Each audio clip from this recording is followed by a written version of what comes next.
Antes de tudo, é importante entender que a vocação matrimonial não é uma vocação de segunda classe. Há alguns ainda que pensam que o matrimônio é o que restou a quem não foi chamado à perfeição. Então esse é um erro crasso, um erro grave, porque primeiramente coloca a Virgem Santíssima numa vocação de segunda classe. A maior das humanas, a mulher, Maria, é colocada numa situação de segunda classe. E depois, São José, o padroeiro da igreja, o segundo mais importante, é colocado como uma vocação de resto, né? O que restou. Então, a vocação matrimonial é uma vocação específica. Se nós cantamos de olho fechadinho, que antes que fôssemos gerados no seio de nossa mãe Jesus, Deus já nos amava, porque ele não teria um plano para cada um de nós, inclusive plano para casamento. Não vejo por que não ser assim, não vejo motivo para não ser assim. Então é bom que tenha bem claro isso, né? A vocação matrimonial é uma vocação. Vocação significa um chamado.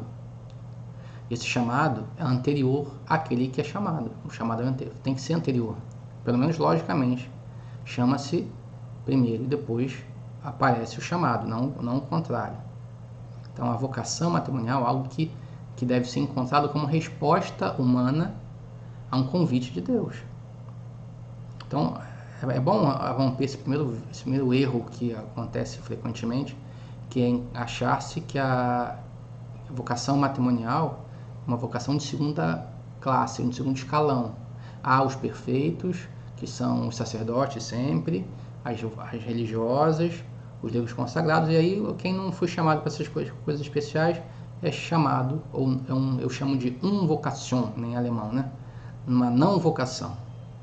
Vocation, você não é chamado, então se você não é chamado, você é esperado, é aguardado, é tolerado para você o matrimônio. Quer dizer, para quem não tem força, para quem não é forte o suficiente para manter a castidade, Deus tolera o casamento. Isso é uma visão torta, absolutamente torta da humanidade. Não é nem da vocação matrimonial, é da humanidade, porque trata o corpo como se fosse algo negativo.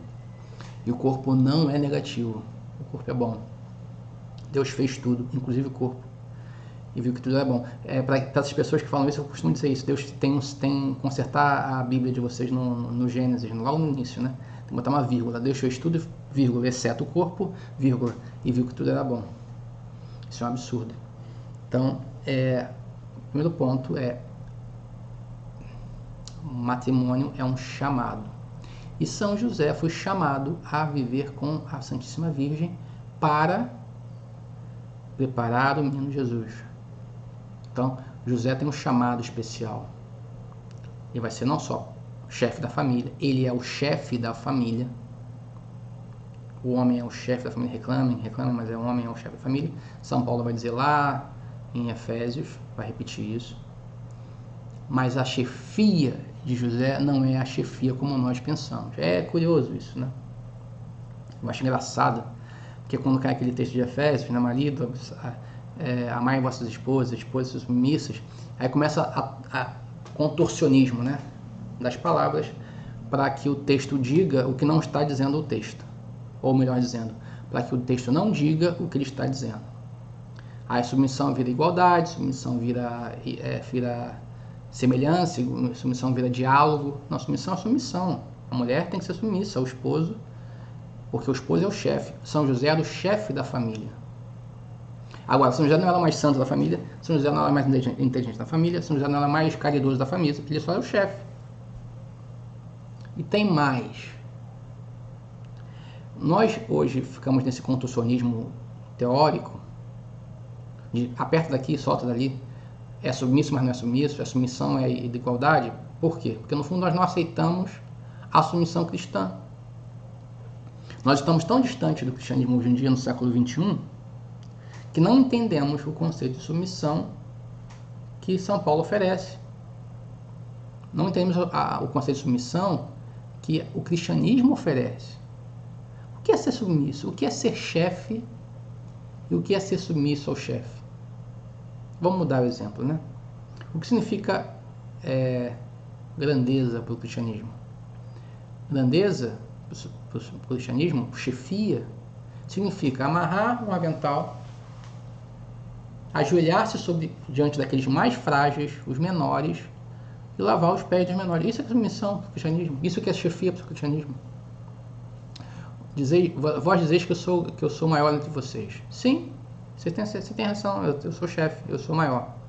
Pois bem, eu acabei de colocar o avental e lavar o pé de vocês. Então, entre vocês seja assim também. É isso que significa chefia. Quando São Paulo diz, maridos, amai vossas esposas, esposas ser submissas aos vossos maridos, é submissão mesmo, ele é o chefe. Agora, a chefia do marido ocorre do mesmo modo que a chefia de Cristo para a igreja. Do mesmo modo que Jesus insta os seus apóstolos a fazerem. Vocês acham que são importantes? Sim, então amarrem vossas cinturas com um avental e lavem os pés uns dos outros. Isso aqui é chefia. Então, num matrimônio católico, não tem cabimento um chefe cruel, um chefe burguês, para usar uma palavra que todo mundo gosta. Não tem cabimento. O chefe é aquele que cinge-se de uma toalha e vai lavar o pé da esposa, que é menor. É a menor. Por que é menor? A gente pode falar um dia sobre antropologia. As mulheres são muito passionais. As mulheres são capazes de absurdos por amor.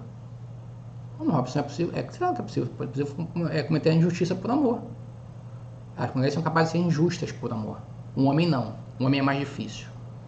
O homem entre a justiça e a verdade o amor, a justiça, em geral. Né? Bom, vamos lá. Então, São José é chamado a uma vocação especial, a vocação de educar Nosso Senhor. Robson, São José tem esse papel? Tem. Veja, tem um erro comum que as pessoas acreditam, eu não sei por que raios, porque isso não tem discussão teórica quanto a isso. Assim, quem estuda esse assunto sabe que não tem discussão, mas ainda eu não sei por que isso se repete.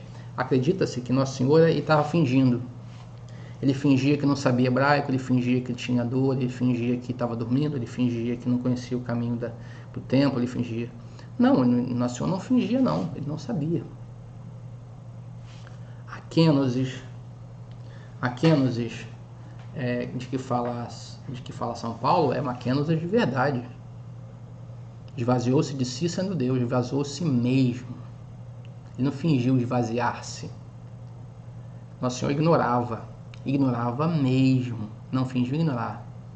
São José e a Virgem Santíssima tiveram o grande papel de educar espiritualmente seu filho.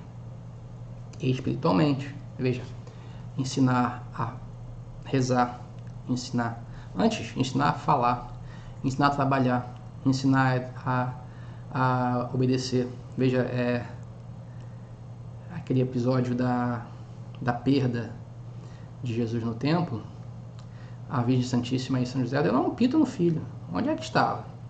Sim, não é que não pareceu que era a primeira vez que eles estavam dando bronca em Jesus, não. Quer dizer, habitualmente se fazia isso. Por isso que eles cobraram. Opa, que história é essa? Você sumiu, rapaz? Estava onde? E Nosso Senhor já respondeu, calma aí, não sabeis que eu devo estar na casa do meu pai? Bom, mas pelo diálogo você percebe que era comum que houvesse a correção que um pai faz para um filho.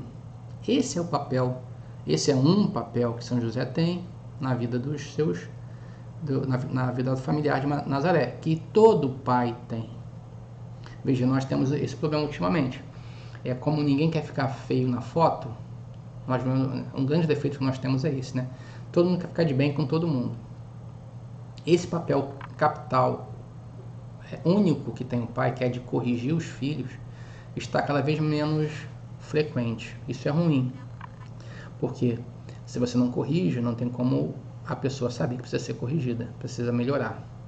A correção faz parte do convívio. São José, como pai espiritual da Casa de Nazaré, como chefe espiritual da Casa de Nazaré, tinha esse papel de corrigir Nosso Senhor, corrigir de verdade, porque ele não estava fingindo que não sabia. Ele precisava de alguém com mão forte para corrigir os erros que eventualmente ele tivesse cometido, ou que aparentemente ele tivesse cometido. Nesse caso concreto, Nossa Senhora e Nossa Senhora é que foram corrigidos. Ele fugiu, é verdade. E Nosso Senhor fala, mas não sabias que temos que estar aqui? Sabia, mas custava falar, menino? Podia falar São José. Não, eu sabia, mas você não custava avisar que você ia ficar um pouco mais? E também não tinha nada de errado fazer isso. Veja, eu repito, Nosso Senhor não estava fingindo que não sabia das coisas, ele não sabia mesmo. Ele foi educado. Então, porque efetivamente ele precisava ser educado. Se não precisasse, não tinha sentido isso, tinha cabimento isso. Então, um papel espiritual dos pais, que São José é o nosso modelo, é não ser só chefe, não ser só não dar uma resposta ao chamado, mas também educar aqueles que precisam ser educados. Ele primeiramente, já que a vocação é um chamado, ele é primeiro a ser educado, mas depois aqueles a quem ele precisa guardar, né? Eu lembro a vocês, São José tem poucos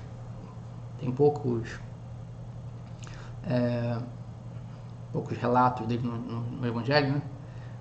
Mas ele é quem acorda por causa de um sonho, pega a mulher e o filho recém-nascido e vai para o Egito. Ele é que toma a iniciativa. Veja, repito o que eu disse no início, São José não é o mais inteligente da família de Nazaré, São José não é o mais santo da família de Nazaré, mas quando nasce o menino, o anjo não vai falar com a Virgem Santíssima, olha, fujam para o Egito, vai falar com o chefe.